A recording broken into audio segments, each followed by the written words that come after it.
meus irmãos, que a paz do Senhor Jesus seja com todos. No último vídeo nós falamos sobre o resgate das ofertas e agora vou fazer aqui algumas considerações finais sobre tudo aquilo que nós vimos. Preparei aqui um slidezinho com um resumo de todas as ofertas. Antes disso, preciso lembrar que nós estamos nos referindo às ofertas que foram estabelecidas por Deus na lei de Moisés em relação ao culto levítico. Não estou me referindo às ofertas esporádicas que foram pedidas ao povo ao longo da história para a construção do tabernáculo, para a construção do templo, ou nas ocasiões em que o santuário precisou ser reformado. Então, só para reforçar, estou me referindo às ofertas que foram estabelecidas por Deus para a realização do culto levítico. Muito bem, eu vou ampliar aqui o quadrinho para facilitar a sua visualização. Então, vou começando aqui de novo. Temos aqui embaixo a legenda, esse pratinho representa alimento para os sacerdotes e suas famílias, e o cifrão, os recursos para a manutenção do santuário. A primeira oferta era a oferta de primogênitos, que podia ser, então, um animal, o primogênito dos animais, e neste caso, esta oferta ela ficava para alimento dos sacerdotes e suas famílias.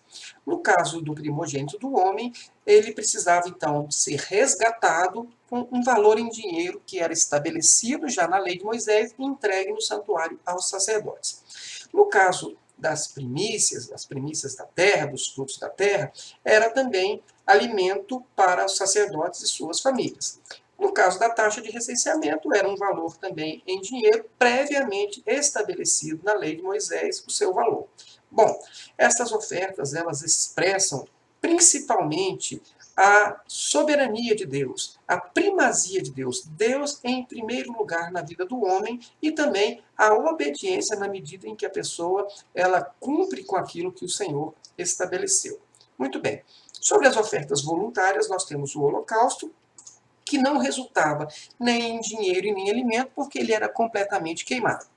Bom, mas expressava a adoração do ofertante, que fazia subir a Deus um aroma suave, ao mesmo tempo em que ele expiava a sua culpa e seu pecado de modo substitutivo.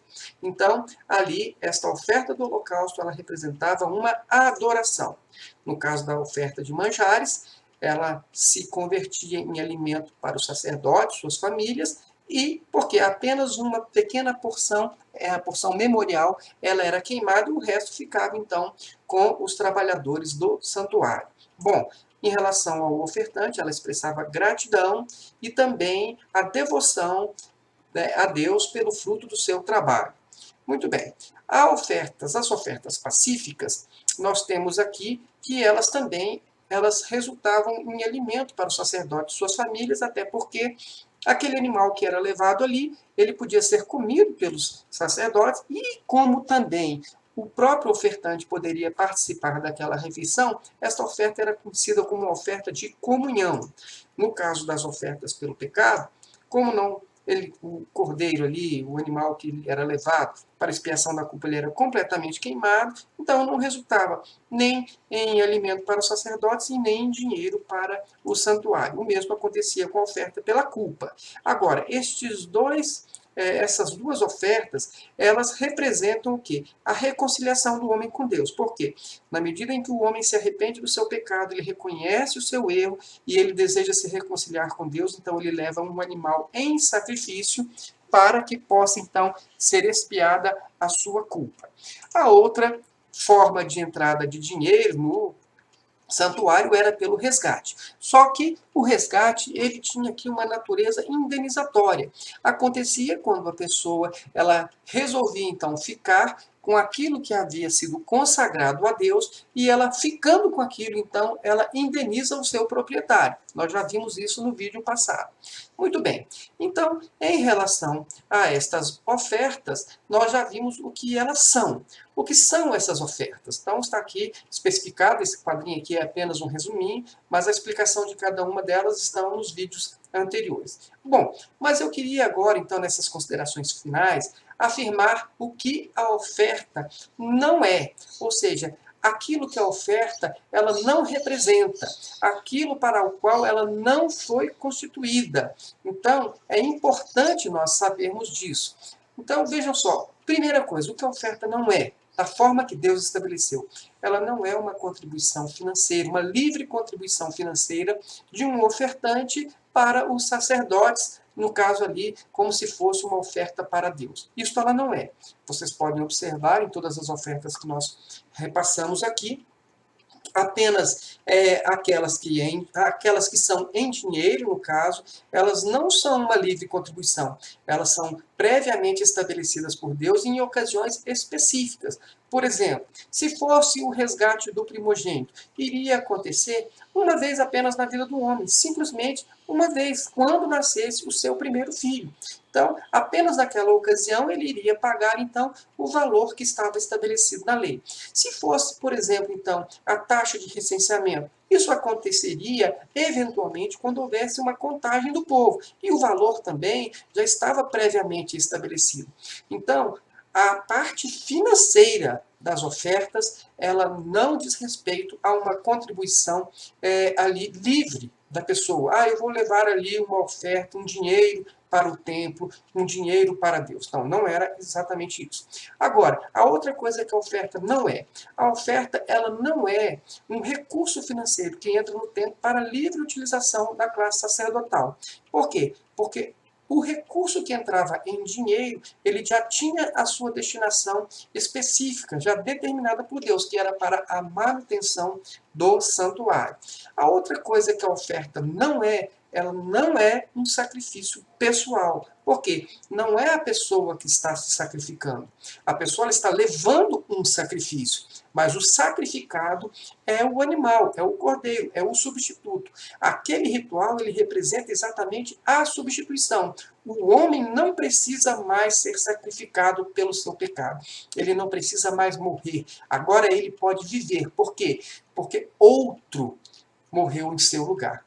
Inclusive, esta é a própria representação do sacrifício de Jesus, o Cordeiro de Deus, que tira o pecado do mundo, que em substituição morreu em nosso lugar. Nós é que deveríamos ser sacrificados, nós é que deveríamos morrer, mas Jesus morreu em nosso lugar, levou sobre si as nossas iniquidades e expiou, então, a nossa culpa. Então, eu posso afirmar aqui para você com toda certeza que a oferta que é levada ali, a oferta de sacrifício que é levada para o santuário, na época, ela não representava o sacrifício da pessoa. Então, eu falo isso porque nos tempos de hoje há um ensino que diz o seguinte, que quando você leva o seu sacrifício, aí eles estão se referindo a dinheiro, então você está fazendo um sacrifício. É a sua vida que está sendo sacrificada. É exatamente isso que a oferta não representa, segundo aquilo que foi instituído por Deus. Ali representa substituição. Isso precisa ficar muito claro para que você possa ter toda a tranquilidade de lidar com a palavra de Deus sem culpa, sem medo, sem achar que está desagradando a Deus, porque você não está aceitando a forma com que as pessoas estão apresentando para você. A oferta, traga aqui a sua oferta. O que é a sua oferta? A sua oferta é o seu dinheiro, é a sua vida. Não é nada disso, segundo a palavra de Deus. Tenha, meu querido, a tranquilidade para aceitar a palavra de Deus e não mais ser conduzido ou ser levado a fazer alguma coisa que simplesmente é a vontade das pessoas e não é a vontade de Deus. Então, a outra coisa que a oferta não é, ela não é um objeto de barganha com Deus. Em nenhuma das ofertas que nós nos referimos, que nós apresentamos aqui, nos vídeos que passamos, em nenhuma delas, o Senhor ele diz, esta oferta é para que eu possa abençoar, é para que eu possa prosperar o povo, é para que eu possa, então, fazer com que vocês tenham uma vida de sucesso. Nenhuma delas. Estas ofertas instituídas por Deus, elas indicam, estão expressamente indicando a adoração, a comunhão, o perdão, a remissão de pecados. Isso é o objetivo destas ofertas. Então, o objetivo dessas ofertas não é uma troca com Deus. Nunca foi. Não é verdade? Então, nós precisamos desfazer esta confusão. E a outra e última coisa que a oferta não é. Ela não é um pretexto para a exploração do povo de Deus e nem para o enriquecimento da classe de líderes, das pessoas que se apresentam como líderes do povo de Deus. Então, Jamais Deus instituiu ofertas para que as pessoas pudessem ser exploradas, espoliadas, né? Elas pudessem se sacrificar. A ideia da oferta nunca foi essa.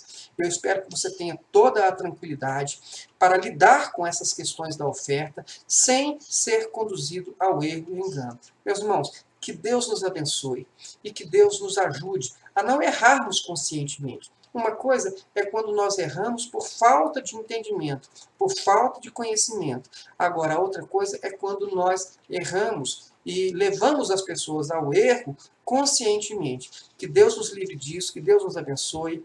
Eu espero que até aqui essas coisas possam ter sido esclarecidas. Se ainda ficou alguma dúvida, eu sugiro aqui que você dê uma consultada aqui no nosso manualzinho, onde vai ter todos os textos para você ver e refletir, e assim melhor a sua mente ser esclarecida.